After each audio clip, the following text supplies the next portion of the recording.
پیغمبر اسلام نے کہا تھا کہ وجہ الارض، کسی بھی زمین پہ سجدہ کیا جا سکتا ہے۔ زمین، ہر وہ چیز جو زمین کہلاتی ہے اس پہ سجدہ کیا جا سکتا ہے، یا زمین سے اگنے والی ہر وہ شے جو نہ کھائی جاتی ہو نہ پہنی جاتی، غیر المأکول وغیر الملبوس، عقل سے ہے، عین والی قاف سے نہیں ہے، وہ عقل ہے، الف کاف ڈنڈے والی کاف لام عقل یعنی کھانا پینا،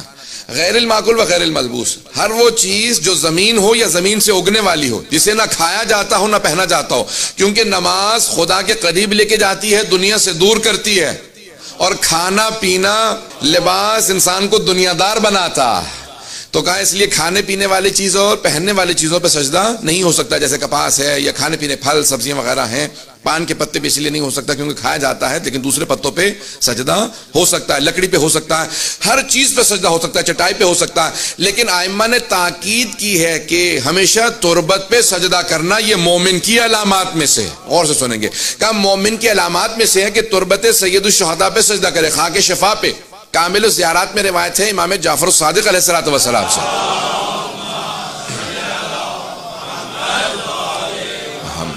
وعجل فرج،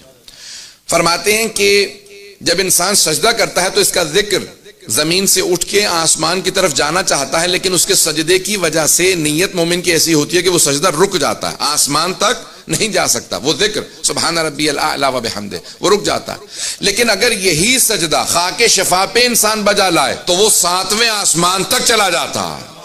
وہ عرش اعظم پہ چلا جاتا ہے۔ معصوم سے پوچھا مولا کیوں؟ کہا وہ تمہارے سجدے کا اثر نہیں ہے، اس خاک کا اثر ہے جسے خاک شفا کہا جاتا ہے،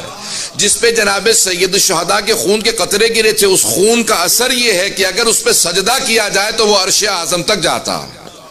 کہ اس لیے مومن کی علامات میں سے علامت یہ ہے وہ ہمیشہ سجدگاہ رکھے گا، تعفیر الجبین، ہمیشہ خاک پہ سجدہ کرے گا۔ توجہ ہے اب تک لوگوں کی؟